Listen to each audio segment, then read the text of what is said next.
Ya, pemirsa, terdakwa pengedaran narkoba Amar Zoni hari ini kembali menjalani sidang lanjutan yang mengagendakan pemeriksaan terhadap para terdakwa. Dan kita sudah terhubung dengan rekan Dilami Aulia melaporkan langsung dari Pengadilan Negeri Jakarta Pusat. Dilami, silakan dengan laporannya. Nah, setelah itu saya ditanya sama Umar. Ya, selamat siang Fajar dan juga pemirsa.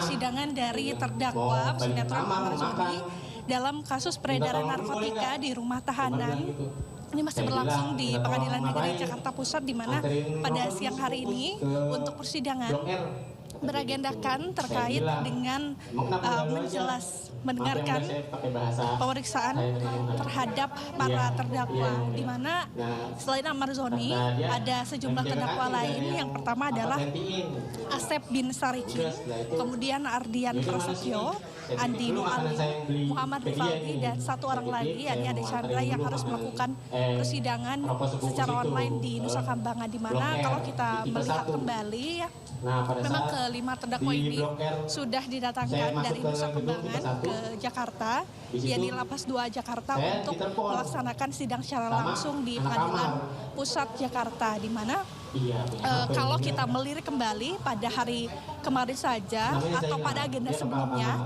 yakni pemeriksaan saksi, di mana ada 5 saksi yang dihadirkan pada kira-kira bulan Desember 2025 lalu.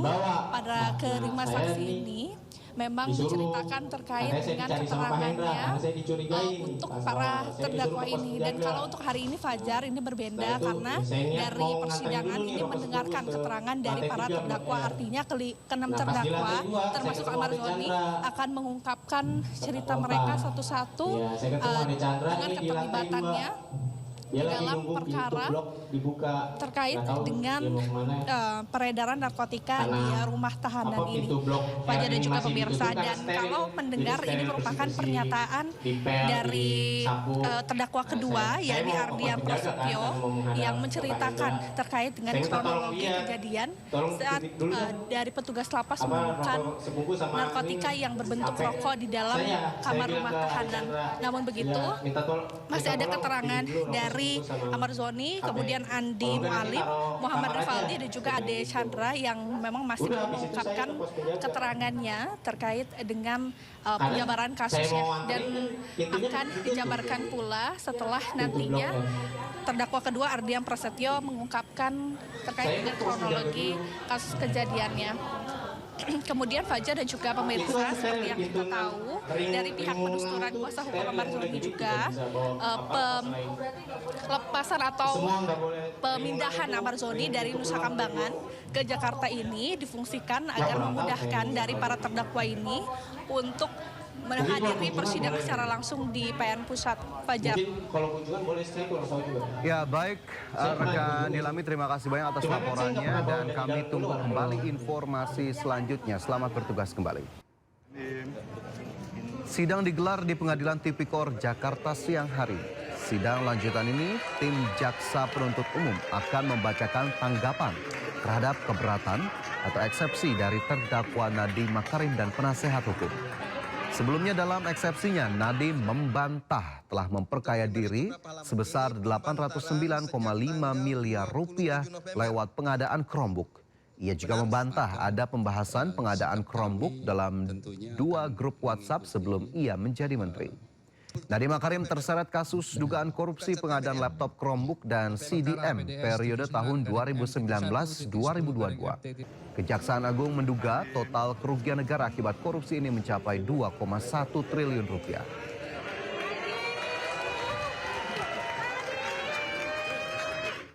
Dan untuk mengetahui sidang lanjutan kasus dugaan korupsi Chromebook dengan agenda pembacaan eksepsi oleh JPU, kita sudah terhubung dengan rekan Ismalia Meidasari bersama juru kamera Rama Romadona di Pengadilan Tipikor Jakarta. Ya, Ismalia, bagaimana jalannya sidang hari ini?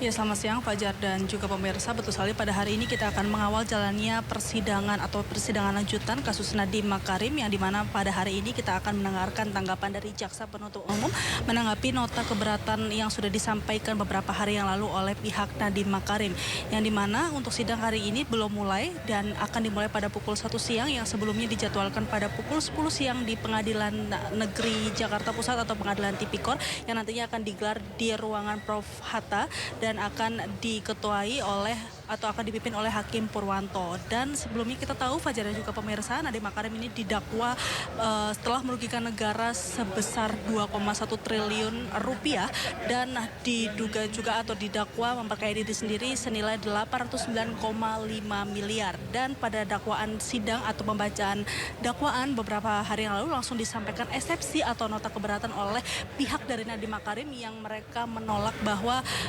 merasa keberatan bahwa kliennya tidak memperkaya diri sendiri dan merasa dikriminalisasi mengenai kebijakan yang sudah diputuskan selama 5 tahun Nadiem menjabat sebagai menteri beberapa tahun yang lalu.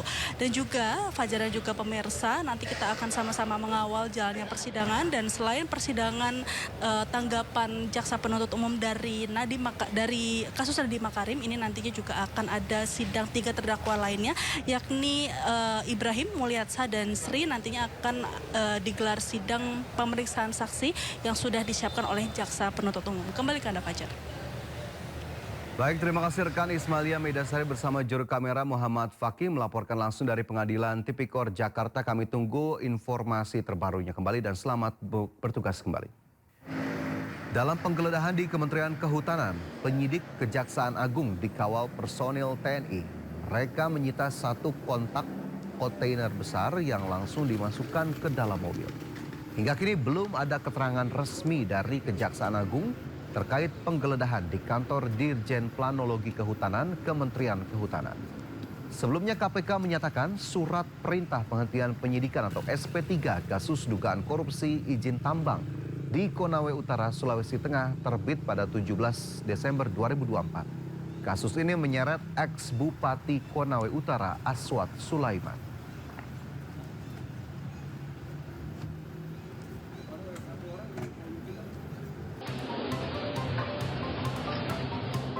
Bermodalkan seragam pramugari, kartu tanda pengenal palsu hingga koper bertuliskan nama maskapai, perempuan usia 23 tahun Nisha nekat membeli tiket pesawat sendiri dan terbang rute Palembang, Jakarta.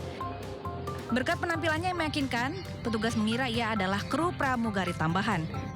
Masalah muncul ketika ia berada di dalam pesawat. Awak kabin curiga karena Nisha tak bisa menjawab pertanyaan dasar seorang pramugari.